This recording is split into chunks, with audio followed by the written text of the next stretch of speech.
Le derby de l'Ouest, ça va commencer dans quelques instants avec un engagement qui sera effectué par les Nantaises.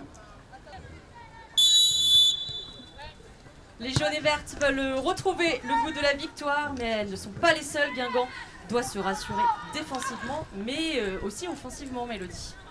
Elles ont sûrement moins eu les... Oh, le bon centre pour Abdullah dans la surface de réparation. Burns, quel arrêt face à Abdou. Et ben on en parlait de cette animation offensive des Guingampaises. Très belle sortie de balle au départ. Et Abdou qui se retrouve face à Burns. Et Raban à gauche qui va peut-être pouvoir la trouver justement. Gago au centre. Elle a trouvé sa tête. Oh, l'arrêt de Cyber. Super barré. Vous parliez des gardiennes qu'elles allaient se mettre en valeur. Que vous espériez en tout cas. C'est le cas avec cette tête qui était cadrée. Une question qu'on pouvait se poser aussi la semaine dernière pendant ce match contre Saint-Etienne, c'était est-ce qu'il y avait une pression trop forte? Attention parce que la Casadi a raté son contrôle et c'est Raban qui arrive dans la surface de réparation et Gago qui lance le derby de l'Ouest et qui marque ici son premier but sous ses couleurs nantaises. Et il est validé, j'ai eu un petit peu un doute parce que j'ai l'impression qu'elle a retenu un petit peu sa joie, mais non, c'est validé avec ce centre de Julie Raban et Gago à la conclusion. Oui, ce très bon centre pied gauche pour une droitière du coup. Julie Raban, elle a bien exploité son côté gauche.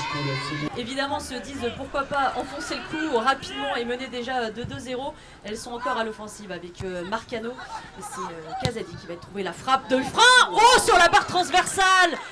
Manon Huifrin vraiment qui a de grandes qualités pour les frappes de loin. Si elle nous avait mis encore un but comme face au Havre, ça se débrouille quand même plutôt pas mal avec son pied gauche comme avec son pied droit. Oh, il y a une faute là de Gelati. Ça a été sifflé. Oh, il y a le carton rouge. Le carton rouge pour Sofia Gelati au bout de 25 minutes. Ah, c'est vraiment un coup dur là pour Guingamp. Peut-être une tête, c'est celle de Daoudi. Samba, elle a raté sa reprise. Elle continue, elle insiste. C'est Burns qui va pouvoir reprendre cette balle et même sauver le corner en 2 temps. Cette balle captée. Face à Fleury, on est sur pas mal de victoires à l'extérieur, en tout cas à la pause. On verra ce que ça donne sur notre match avec le coup d'envoi pour les Guingampaises qui vont essayer d'aller tout de suite peut-être vers l'avant et se retrouver dans la surface de réparation. Et pourquoi pas avec une première frappe de Maëlle Séguin. Les Guingampaises sont peut-être à 10 mais ils reviennent du vestiaire avec de bonnes intentions. Ça n'aurait rien donné puisque Vico est également là pour soulager un petit peu la défense.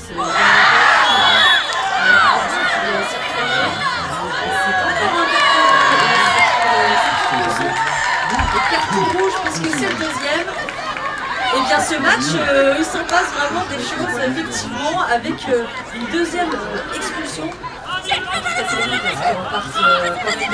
Raban qui est seule à droite, Marie Sylvia est toute seule.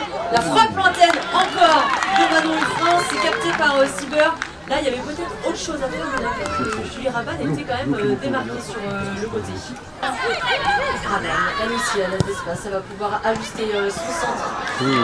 Renard, le tac a été un peu raté. Gago était derrière, mais elle n'a pas réussi à reprendre cette balle. C'était peut-être une balle du 2-0 là. À la surface. Seguin qui essaye de se projeter, c'est Casadi qui était la première dessus, qui a tenté sa chance, ça frôle la transversale.